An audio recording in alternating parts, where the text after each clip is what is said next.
Hi everyone, it's Heidi from flutterbyheidi.co.uk, back again with another project for you, and this time it's another drop-sided box. You remember this one we did for the Merry Little Labels, which held a giant large size Yankee candle in a drop-sided box.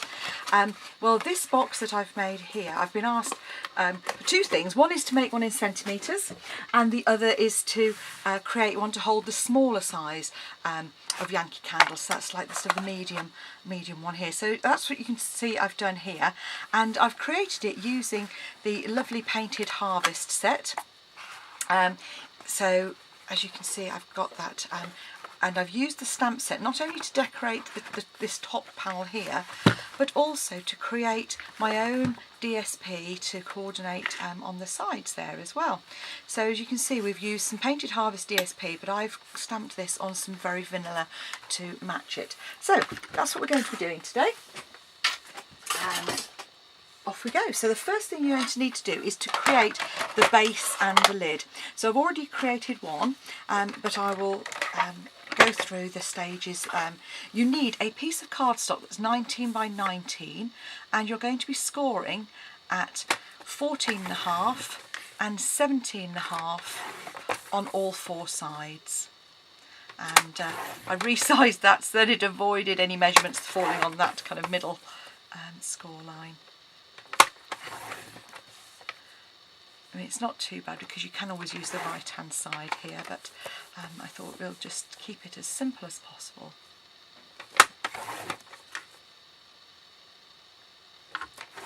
Okay, so once you've done that, that makes our box base. We're then going to create the side panels, and you need to make 4 of these, and these are 9.8 by 13 centimetres, and each piece needs to be scored at 3 centimetres on the edge there. We then need to make 4 of these little pieces here for the drop sides, and for that you need 2 pieces of card that are 11 by 11, and on all 4 sides you're going to score at 1.3 centimetres. So just do that on all 4 sides, and then we're going to do a little bit of diagonal scoring as well. So 1.3 on all 4 sides, line it up in the track and score in half, turn it around so that score line is horizontal, and then cut in half. And then all you need to do to make those corner pieces is trim away the corners and then fold those back up on themselves. So you create like a little sort of pirate hat kind of effect. And if any of your corners, just trim those. They're going to be covered up by another piece of card as well.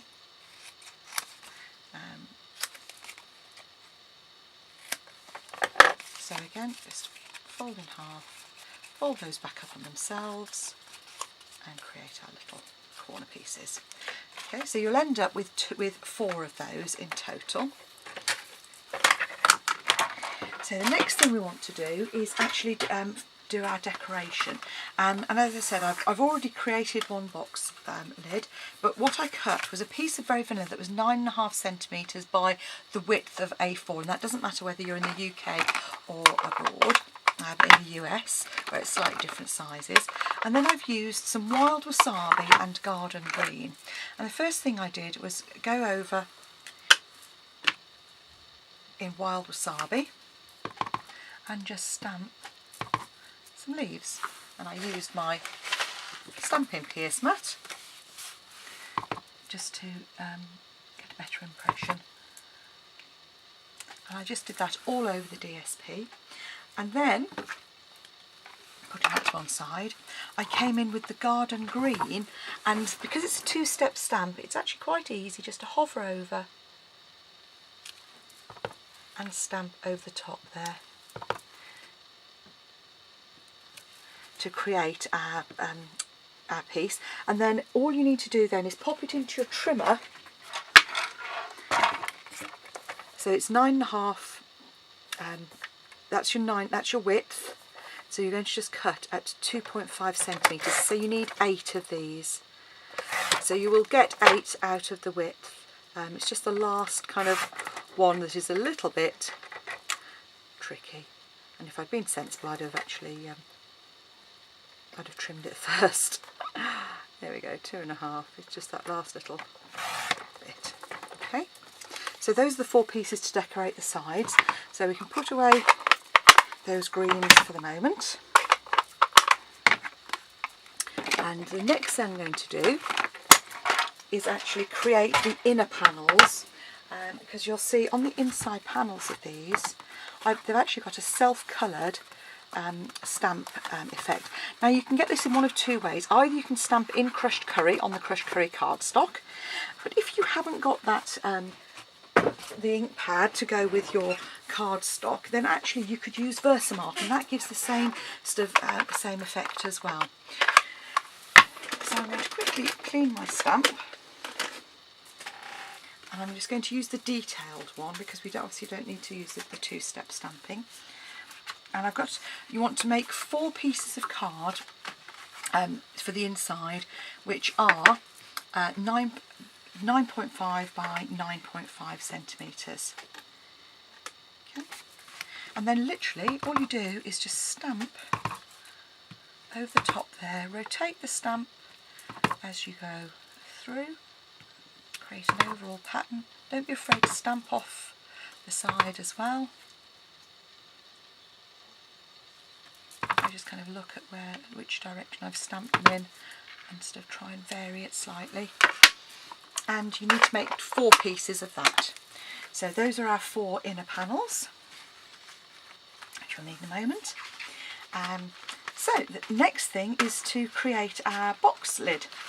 So we're going to make a reinforced lid. So take our large 19 centimetre piece of card and fold and burnish all of those score lines,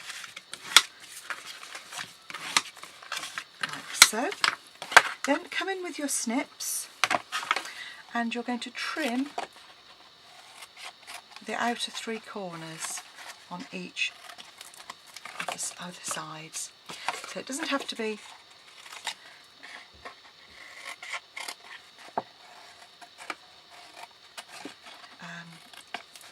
remarkably accurate. You know, you can literally just take a slight angle, and that's to help fold it in. And I take a slight angle off that side one as well. So literally angle there, straight down on the end, angle slightly and angle slightly. And then I come down and notch out each of the tabs. And the way I do it is just by rotating like so. So straight down and rotate till we've trimmed all 4. So you'll end up with a piece like this. Now's the time to add our self-created DSP, and what I did was I just edged those slightly in a little bit of crushed curry, just by dabbing those into the ink pad on the edge. So not sponging, literally just dabbing those on the outside, just to add a little bit of contrast, rather than adding a complete layer of card. You know, at the end of the day, you know, a complete layer of card really does finish it beautifully, but you know, it adds more cardstock and weight to the box, and you know, you don't always need it if you can just add that little bit of colour just to tie it in. Okay. And the colours I've chosen have very much been those that are in the DSP, and also I happen to have some Peekaboo Peach cardstock handy, whereas I hadn't quite got enough Cajun Craze to do one exactly the same. So there's a bit of, you know, in all honesty, we don't always have as many supplies as we might like to hand, and often we're waiting for deliveries. So having added the DSP, flip it over, and then we're going to use fuse on the inside. Let me just see the one I haven't quite notched there. Okay. So with the fuse, just remember our flick at the end, but nice and gentle. The gentler you are, actually, the better it works.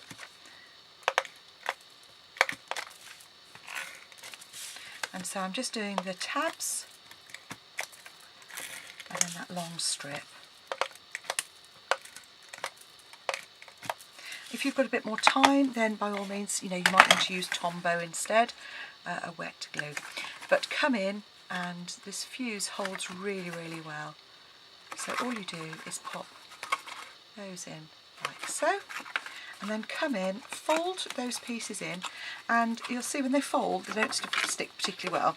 So what you do is you just reinforce with your bone folder, essential bit of kit for a crafter, just to really make that nice and square.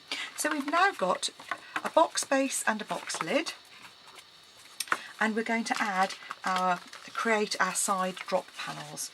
So you need your 4 pieces of card, and I've put the DSP on those already. So having folded it, I'm just going to do the same on this last one. So the DSP I've used here is 9.5 centimetres wide by 6.5 centimetres high. That just fits in there. You could cover all the way up to the top, but because it's going to be hidden by the lid, I think it's a bit pointless. The next thing I would suggest that you do is actually put these pieces on the inside. So while it's flat, I literally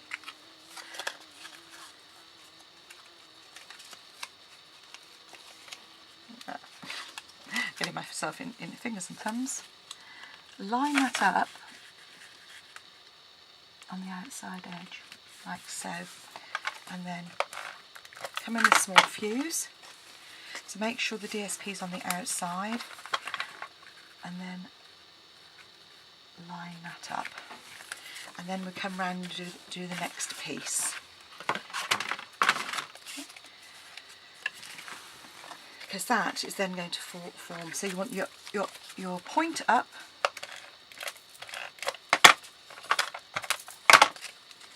line it up. So this is just what I found sort of works in terms of not struggling too much when you're trying to work vertically. So literally just line that up, and then another one, glue, and so these inner bits are going to be covered up by those panels that we've created as well.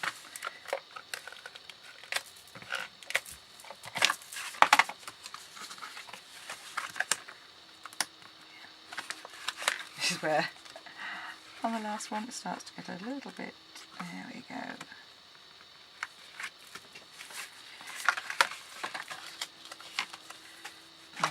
Very final one.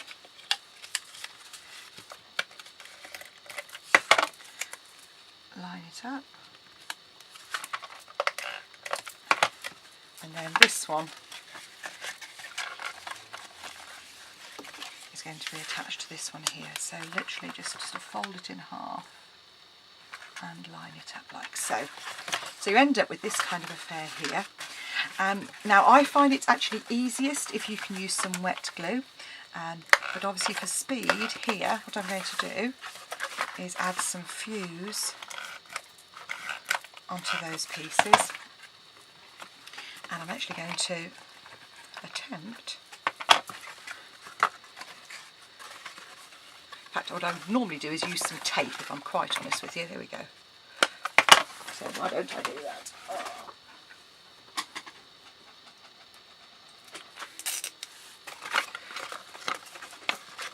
Just put a piece of tape across the top edge there. Fuse is fantastic for videoing, I have to say, because it is so instant. You don't have the horrible situation which I usually get, whereby I can't get the red backing tape off. There we go. Just a little bit of tape on there. And then all we need to do is pop those on the inside. So I'm going to take off, it's this situation here, piercing tool to the rescue hopefully, just pull that tape off. And even when you're using red tape, it is really useful often to put a little bit of wet glue on the inside as well, because it just gives us a bit of slippage and then it will hold fine. But all we need to do is angle those in. If you bend them very slightly, as you can see here, you can get everything to sit in and then literally reinforce like so. And what I should have done, which I intended to do, was actually put my panels on here as well. So we can quickly do that, but the nice thing is those are nice and flat, so they easily go on. And then all that remains is for us to decorate the top.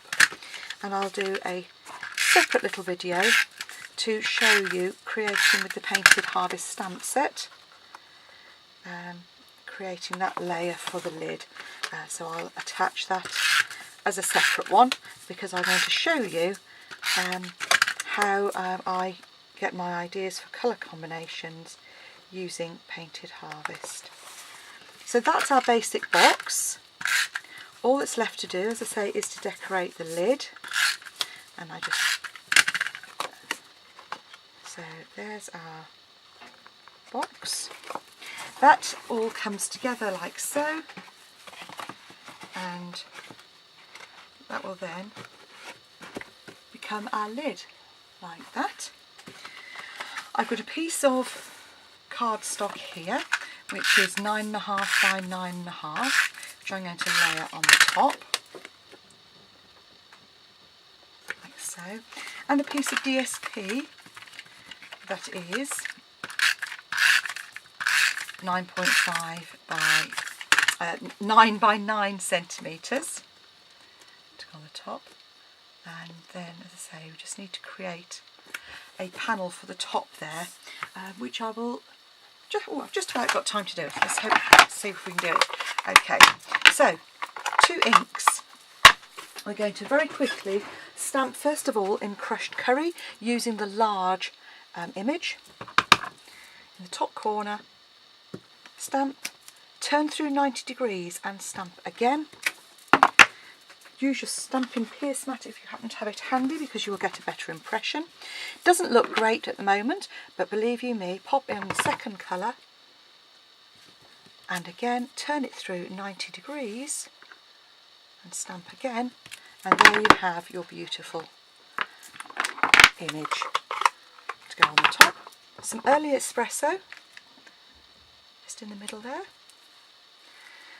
and those tiny little dots you can either use on the surround or just in the centre there to give it a little bit of an effect. And all that remains is to stamp our sentiment in early espresso as well, and add some leaves. So there's our sentiment on the bottom there. And in fact, there we go.